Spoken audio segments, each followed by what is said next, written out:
नमस्कार दोस्तों, मैं नंदनीशा वेदांश क्लासेस से आप सभी का स्वागत करती हूँ।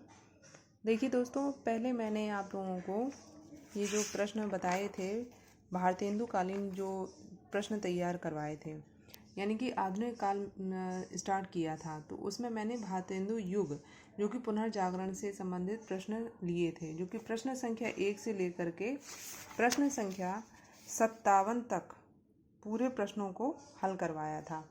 ठीक है दोस्तों, अब मैं आप लोगों के सामने आज ये द्विवेदी युग जो कि सन 1900 लेकर के 1918 या 1919 तक चला, इस युग से संबंधित प्रश्नों को लेकर आई हूँ, जो कि यूपी टीजीटी पीजीटी के लिए अति ही महत्वपूर्ण प्रश्न हैं।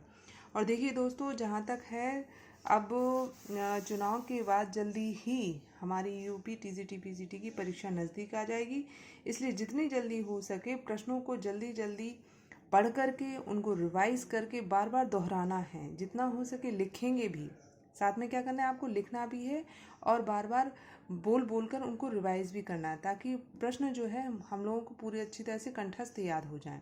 ठीक है दोस्तों, तो पहला प्रश्न क्या है कि द्विवेदी काल को जागरण सुधार काल के नाम से किसने अभिहित किया। ठीक है, द्विवेदी काल को जागरण सुधार काल के नाम से किसने अभिहित किया, तो किसने किया, डॉक्टर नगेंद्र ने। दूसरा प्रश्न क्या है, द्विवेदी युग का समय कब से कब तक माना गया है। ठीक है, तो कब से कब तक, 1900 से लेकर के 1918 तक इसका समय माना गया है। तीसरा प्रश्न देखेंगे कि द्विवेदी युग को नई धारा द्वितीय उत्थान के अंतर्गत किसने रखा, तो किसने रखा, आचार्य रामचंद्र शुक्ल ने रखा। ठीक है दोस्तों, अब देखेंगे चौथा प्रश्न, आचार्य रामचंद्र शुक्ल के अनुसार द्विवेदी युग की समय सीमा क्या है। किसके अनुसार, आचार्य शुक्ल जी के अनुसार द्विवेदी युग की समय सीमा क्या है, तो इनकी समय सीमा क्या रहेगी, सन 1893 से लेकर के सन 1918 ईस्वी तक। कब, सन 1893 से लेकर के 1918 ईस्वी तक। ठीक है, पांचवा प्रश्न देखेंगे, खड़ी बोली के प्रथम स्वच्छंदतावादी कवि कौन है। खड़ी बोली के प्रथम स्वच्छंदतावादी कवि कौन है, तो कवि कौन है, श्रीधर पाठक हैं, जो कि द्विवेदी युग के पहले कवि माने जाते हैं और जिनको स्वच्छंदतावादी कवि भी कहा जाता है। छठवां प्रश्न देखेंगे, श्रीधर पाठक जिनकी जन्मतिथि कितनी लिखी गई है, मैंने कितनी लिखी है, 1853। कितनी लिखी है, 1853। श्रीधर पाठक का जो जन्म हुआ वो 1853 में हुआ। कि ब्रज भाषा में रचित प्रथम मौलिक रचना कौन सी है, कौन सी ब्रज भाषा में, याद रखना आप लोगों को। देखिए, ऐसे जो प्रश्न बनते हैं कि श्रीधर पाठक की जो ब्रज भाषा में रचित और वो उनकी प्रथम मौलिक रचना है, तो वह प्रथम मौलिक रचना कौन सी है, कश्मीर सुषमा, जो कि कब लिखी गई, सन 1904 में लिखी गई। कब लिखी गई, 1904 में, कश्मीर सुषमा। ठीक है, अगला प्रश्न देंगे, प्रश्न संख्या 7वां, गढ़रिये और दार्शनिक किसकी रचना है। गढ़रिये और दार्शनिक किसकी रचना है, तो किसकी रचना है, श्रीधर पाठक की रचना है। 8वां प्रश्न देखेंगे, एकांतवासी योगी किसकी रचना है, श्रीधर पाठक की रचना है। 9वां प्रश्न देखेंगे, उजाड़ ग्राम किसकी रचना है, यह भी श्रीधर पाठक की रचना है। उसके बाद ऋतु संहार किसकी रचना है, यह भी श्रीधर पाठक की रचना है।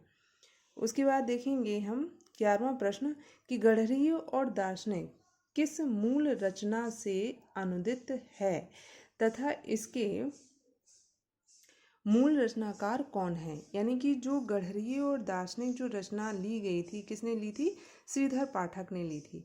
और ये इसकी जो मूल रचना उन्होंने कहाँ से ली है और इसके मूल रचनाकार कौन थे, तो इस रचना के कौन थे, सेफर्ड एंड फिलासफर रचना से अनुदित है, जो कि एक अंग्रेजी रचना है, जिसका नाम क्या है, सेफर्ड एंड फिलासफर रचना से अनुदित है, जिसके मूल रचनाकार कौन है, ग्रे हैं। कौन है दोस्तों, ग्रे। आप लोगों को याद रखना, बहुत ही इंपॉर्टेंट प्रश्न है, जो कि यूपी टीजीटी में ऐसे ही प्रश्नों को पूछा जाता है। और जो कि हम जब इन प्रश्नों को उत्तर नहीं दे पाते हैं तो मतलब सोचिए, बहुत ही दुख लगता है। तो इसलिए इन प्रश्नों को अच्छी तरह से आप लोगों को कंठस्थ याद कर लेना है। आगे प्रश्न संख्या 12 देखेंगे कि एकांतवासी योगी जो कि कब लिखी गई, सन 1886 में लिखी गई।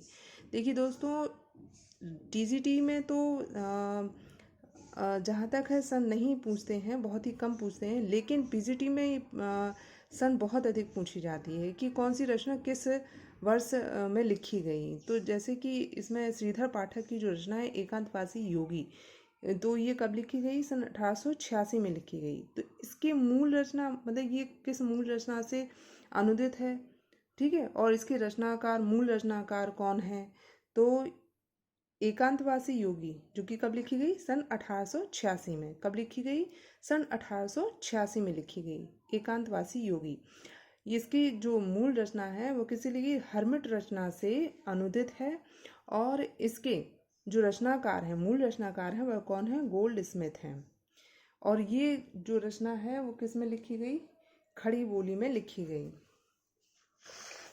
किस भाषा में लिखी गई? खड़ी बोली में लिखी गई। अब देखेंगे अगला प्रश्न, 13वां प्रश्न है उजाड़ ग्राम। यह किसकी रचना है? यह भी श्रीधर पाठक की रचना है और ये लिखी गई सन 1889 में। अगर मैं पूछूं कि 86 में 1886 में किसकी रचना लिखी, कौन सी श्रीधर पाठक की रचना कौन थी? तो कौन थी? एकांतवासी योगी 1886। उसके बाद 1889 में कौन सी रचना थी? उजाड़ ग्राम। ये भी श्रीधर पाठक की रचना है। ये रचना मतलब ये जो किस मूल रचना से अनुदित है और इसके मूल रचनाकार कौन है? तो श्रीधर पाठक की रचना है उजाड़ ग्राम। ये जो रचना है डेजर्ट विलेज से अनुदित है तथा इसके मूल रचनाकार कौन है? गोल्ड स्मिथ हैं। ये भी किस बोली में है? किस भाषा में? सॉरी, ब्रज भाषा में है। किस भाषा में है? ब्रज भाषा में है। और कौन सी रचना है हमारी? उजाड़ ग्राम, जो कि 1889 में लिखी गई। एकांतवासी योगी कब लिखी गई? 1886 में। उजाड़ ग्राम कब लिखी गई? 1889 में। उसके बाद देखेंगे श्रांत पथिक। ये इसकी रचना कब, ये किसकी रचना है? ये श्रीधर पाठक की रचना है श्रांत पथिक। और ये कब लिखी गई? 1902 में लिखी गई। किस मूल रचना से अनुदित है और इसके रचनाकार कौन है? मूल रचनाकार। तो श्रांत पथिक ये किससे है संबंधित है? ट्रेवलर रचना से अनुदित है और इसके मूल रचनाकार कौन है? गोल्ड स्मिथ हैं। और ये जो भाषा है किस भाषा से ली गई है? खड़ी बोली से ली गई है। ठीक है दोस्तों, तो जल्दी से एक बार देखिए, फिर से देखेंगे कि जैसे इनकी एकांतवासी योगी जो रचना है वह कब लिखी गई? 1886 में लिखी गई। हर्मिट रचना से अनुदित है और गोल्ड स्मिथ इसके मूल रचनाकार हैं और खड़ी बोली इसकी भाषा है। ऐसे ही देखिए गडहरी और दार्शनिक जो कि श्रीधर पाठक की रचना है और इसके मूल रचनाकार कौन है? इसके मूल रचनाकार सेफर्ड एंड फ्लास्फर हैं। इसके मूल रचनाकार ग्रे हैं, ग्रे द्वारा लिखी गई है। और इसके जो अनुदित हैं यानी कि इसका अनुवाद हुआ है सेफर्ड एंड फ्लास्फर रचना से अनुदित है। उसी प्रकार से हम देखेंगे उजाड़ ग्राम जो कि 1889 में लिखी गई है। यह भी श्रीधर पाठक की रचना है। और मूल रचना किस मूल रचना से अनुदित है? तो ये डेजर्ट विलेज से अनुदित है और इसके जो मूल रचनाकार हैं वह कौन है? गोल्ड स्मिथ हैं। और किस भाषा से अनुदित है? ये ब्रज भाषा से अनुवाद इसका हुआ है। फिर देखिए श्रांत पथिक जो कि 1902 में लिखी गई, यह भी श्रीधर पाठक की रचना है। और किस मूल रचना से अनुदित है? तो ये ट्रेवलर रचना से अनुदित है और इसके मूल रचनाकार कौन है? गोल्ड स्मिथ हैं। और ये किस भाषा में लिखी गई है? खड़ी बोली में लिखी गई है। ठीक है वो दोस्तों, तो आज इतना ही, यानी कि प्रश्न संख्या 1 से लेकर के और प्रश्न संख्या 14 तक मैंने आपको ये द्विवेदी योग के बहुत ही महत्वपूर्ण प्रश्न हैं जो आप लोग इनको अच्छी तरह से याद कर लेंगे, जो कि हमारी यूपी टीजीटी पीजीटी की दृष्टि से बहुत ही महत्वपूर्ण है। ठीक है दोस्तों, और आशा करती हूँ ये वीडियो आपको बहुत पसंद आया होगा। जय हिंद दोस्तों।